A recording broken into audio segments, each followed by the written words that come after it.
La Bible en un an, le 27 septembre. Le livre de Michée, chapitre 1, verset 1 au chapitre 4, verset 14. Le livre des Psaumes, chapitre 69, verset 14 à 37. Le livre des Proverbes, chapitre 24, versets 13 et 14. L'épître de Paul aux Philippiens, chapitre 1, verset 1 à 30. Michée, chapitre 1. La parole de l'Éternel fut adressée à Michée, de Morécheth, au temps de Jotham, d'Akaz, d'Ézéchias, roi de Juda, prophétie sur Samarie et Jérusalem. Écoutez, vous tous, peuple. Sois attentive, terre, et ce qui est en toi.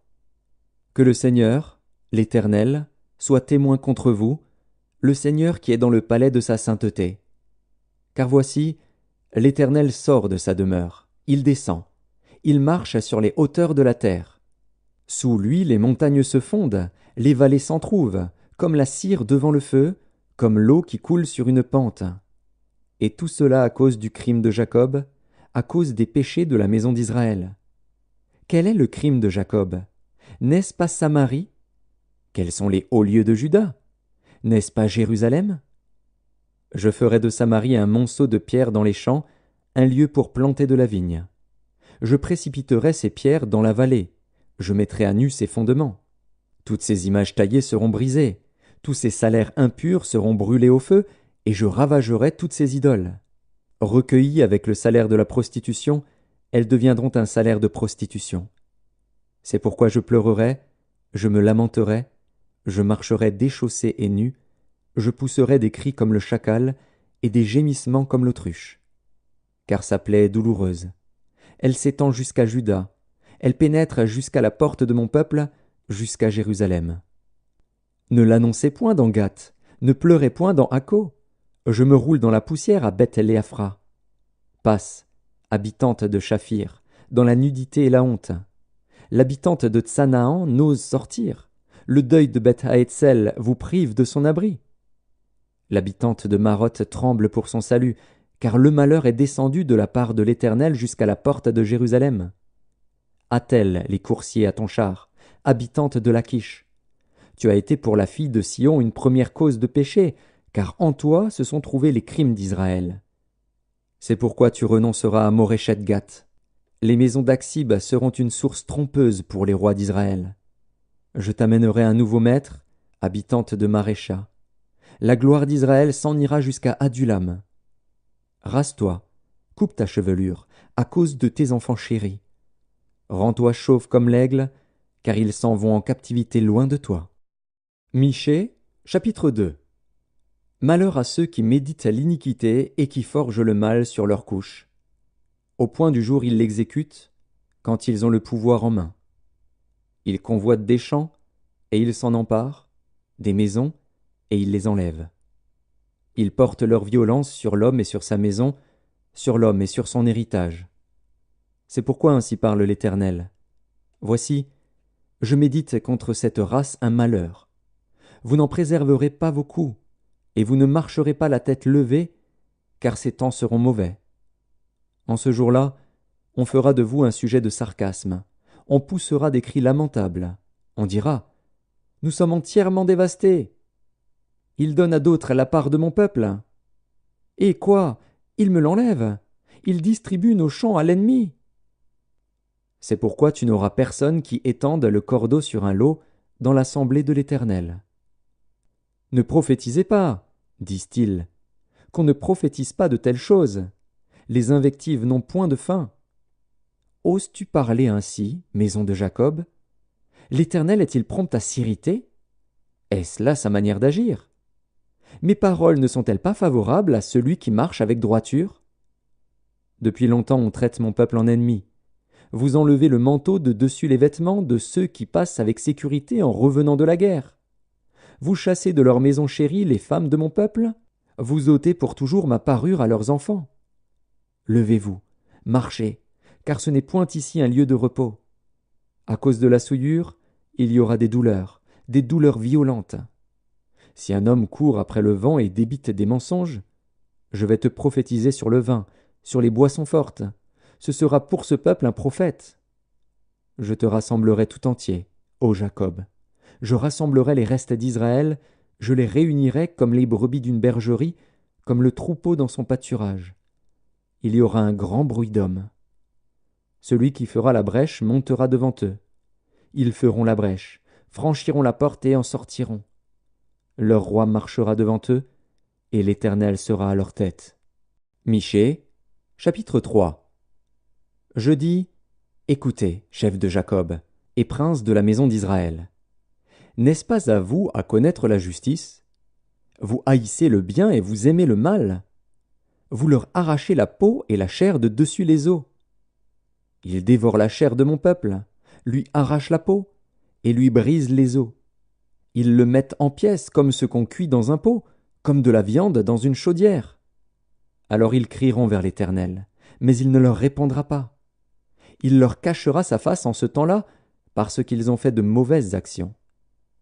Ainsi parle l'Éternel sur les prophètes qui égarent mon peuple, qui annoncent la paix si leurs dents ont quelque chose à mordre, et qui publient la guerre si on ne leur met rien dans la bouche. À cause de cela, vous aurez la nuit, et plus de visions. Vous aurez les ténèbres, et plus d'oracles. Le soleil se couchera sur ces prophètes, le jour s'obscurcira sur eux. Les voyants seront confus, les devins rougiront, tous se couvriront la barbe, car Dieu ne répondra pas. Mais moi, je suis rempli de force, de l'esprit de l'Éternel.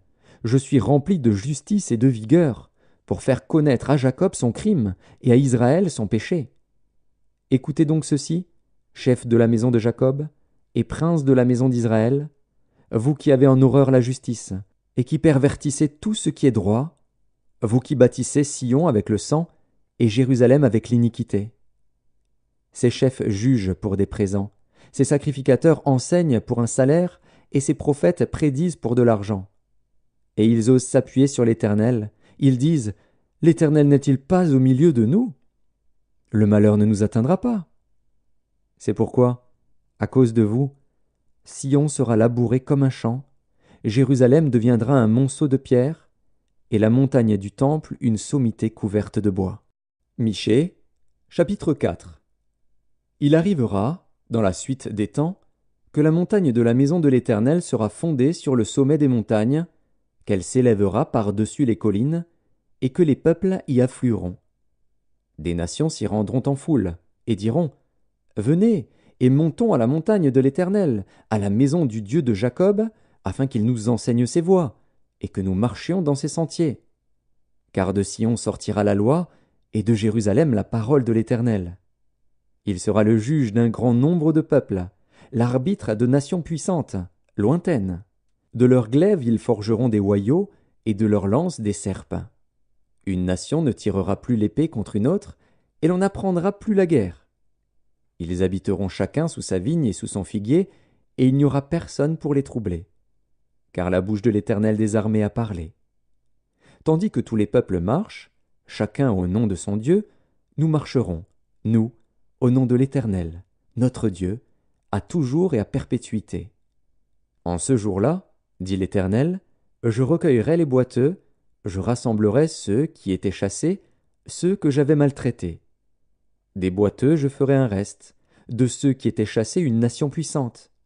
Et l'Éternel régnera sur eux, à la montagne de Sion, dès lors et pour toujours. Et toi, tour du troupeau, colline de la fille de Sion, à toi viendra, à toi arrivera l'ancienne domination, le royaume de la fille de Jérusalem. Pourquoi maintenant pousses-tu des cris? N'as-tu point de roi, plus de conseillers, pour que la douleur te saisisse comme une femme qui accouche? Fille de Sion, souffre et gémis comme une femme qui accouche. Car maintenant tu sortiras de la ville et tu habiteras dans les champs, et tu iras jusqu'à Babylone. Là tu seras délivré. C'est là que l'Éternel te rachètera de la main de tes ennemis. Maintenant plusieurs nations se sont rassemblées contre toi. Qu'elles soient profanées, disent-elles, et que nos yeux se rassasient dans Sion. Mais elles ne connaissent pas les pensées de l'Éternel, elles ne comprennent pas ses desseins. Elles ignorent qu'il les a rassemblées comme des gerbes dans l'air.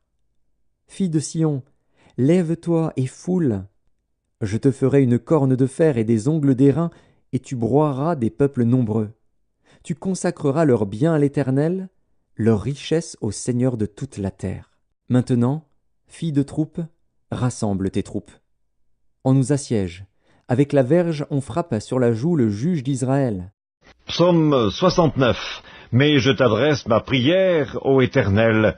Que ce soit le temps favorable, ô Dieu, par ta grande bonté, réponds-moi en m'assurant ton secours. Retire-moi de la boue et que je n'enfonce plus. Que je sois délivré de mes ennemis et du gouffre, que les flots ne m'inondent plus, que l'abîme ne m'engloutisse pas et que la fosse ne se ferme pas sur moi. Exauce-moi, Éternel, car ta bonté est immense. Dans tes grandes compassions, tourne vers moi les regards et ne cache pas ta face à ton serviteur. Puisque je suis dans la détresse, hâte-toi de m'exaucer. Approche-toi de mon âme, délivre-la, sauve-moi à cause de mes ennemis. Tu connais mon opprobre, ma honte, mon ignominie. Tous mes adversaires sont devant toi. L'opprobre me brise le cœur et je suis malade. J'attends de la pitié, mais en vain, des consolateurs, et je n'en trouve aucun. Ils mettent du fiel dans ma nourriture, et pour apaiser ma soif, ils m'abreuvent de vinaigre. Que leur table soit pour eux un piège et un filet au sein de leur sécurité. Que leurs yeux s'obscurcissent et ne voient plus, et fais continuellement chanceler leurs reins. Répands sur eux ta colère, et que ton ardente fureur les atteigne. Que leur demeure soit dévastée, qu'il n'y ait plus d'habitants dans leurs tentes, car ils persécutent celui que tu frappes. Ils racontent les souffrances de ceux que tu blesses. Ajoute des iniquités à leurs iniquités, et qu'ils n'aient point part à ta miséricorde, qu'ils soient effacés du livre de vie, et qu'ils ne soient point inscrits avec les justes. Moi, je suis malheureux et souffrant. Ô Dieu, que ton secours me relève. Je célébrerai le nom de Dieu par des cantiques, je l'exalterai par des louanges. Cela est agréable à l'Éternel, plus qu'un taureau avec des cornes et des sabots. Les malheureux le voient et se réjouissent. Vous qui cherchez Dieu, que votre cœur vive, car l'Éternel écoute les pauvres, et il ne méprise point ses captifs. Que les cieux et la terre le célèbrent, les mers et tout ce qui s'y meut. Car Dieu sauvera Sion et bâtira les villes de Juda, on s'y établira, et l'on en prendra possession. La postérité de ses serviteurs en fera son héritage, et ceux qui aiment son nom y auront leur demeure. Livre des Proverbes, chapitre 24. Mon fils, mange du miel, car il est bon. Un rayon de miel sera doux à ton palais. De même, connais la sagesse pour ton âme. Si tu la trouves, il est un avenir, et ton espérance ne sera pas anéantie. Épître de Paul aux Philippiens, chapitre 1er. Paul et Timothée, serviteurs de Jésus-Christ, à tous les saints en Jésus-Christ, qui sont à Philippe, aux évêques et aux diacres. Que la grâce et la paix vous soient données de la part de Dieu notre Père et du Seigneur Jésus-Christ. Je rends grâce à mon Dieu de tout le souvenir que je garde de vous, ne cessant dans toutes mes prières pour vous tous de manifester ma joie au sujet de la part que vous prenez à l'Évangile depuis le premier jour jusqu'à maintenant. Je suis persuadé que celui qui a commencé en vous cette bonne œuvre la rendra parfaite pour le jour de Jésus-Christ. Il est juste que je pense ainsi de vous tous, parce que je vous porte dans mon cœur, soit dans mes liens, soit dans la défense et la confirmation de l'Évangile, vous qui tous participez à la même grâce que moi. Car Dieu m'est témoin que je vous chéris tous avec la tendresse de Jésus-Christ. Et ce que je demande dans mes prières, c'est que votre amour augmente de plus en plus en connaissance et en pleine intelligence, pour le discernement des choses les meilleures, afin que vous soyez purs et irréprochables pour le jour de Christ, remplis du fruit de justice qui est par Jésus-Christ à la gloire et à la louange de Dieu. Je veux que vous sachiez, frères, que ce qui m'est arrivé a plutôt contribué au progrès de l'Évangile. En effet, dans tout le prétoire et partout ailleurs, nul n'ignore que c'est pour Christ que je suis dans les liens. Et la plupart des frères dans le Seigneur, encouragés par mes liens, ont plus d'assurance pour annoncer sans crainte la parole. Quelques-uns, il est vrai, prêchent Christ par envie et par esprit de dispute. Mais d'autres le prêchent avec des dispositions bienveillantes. ceux-ci agissent par amour, sachant que je suis établi pour la défense de l'Évangile, tandis que ceux-là, animés d'un esprit de dispute, annoncent Christ par des motifs qui ne sont pas purs, et avec la pensée de me susciter quelques tribulations dans mes liens. Qu'importe, de toute manière, que ce soit pour l'apparence, que ce soit sincèrement, Christ n'est pas moins annoncé. Je m'en réjouis, et je m'en réjouirai encore. Car je sais que cela tournera à mon salut, grâce à vos prières et à l'assistance de l'Esprit de Jésus-Christ, selon ma ferme attente et mon espérance, que je n'aurai honte de rien, mais que, maintenant, comme toujours, Christ sera glorifié dans mon corps, avec une pleine assurance, soit par ma vie, soit par ma mort, car Christ est ma vie, et la mort m'est un gain. Mais s'il est utile pour mon œuvre que je vive dans la chair, je ne saurais dire ce que je dois préférer. Je suis pressé des deux côtés. J'ai le désir de m'en aller et d'être avec Christ, ce qui de beaucoup est le meilleur, mais à cause de vous, il est plus nécessaire que je demeure dans la chair. Et je suis persuadé, je sais, que je demeurerai et que je resterai avec vous tous, pour votre avancement et pour votre joie dans la foi, afin que, par mon retour auprès de vous, vous ayez en moi un abondant sujet de vous glorifier en Jésus-Christ. Seulement, conduisez-vous d'une manière digne de l'Évangile de Christ, afin que, soit que je vienne vous voir, soit que je reste absent, j'entende dire de vous que vous demeurez ferme dans un même esprit, combattant d'une même âme par la foi de l'Évangile, sans vous laisser aucunement effrayer par les adversaires, ce qui est pour eux une preuve de perdition, mais pour vous, de salut.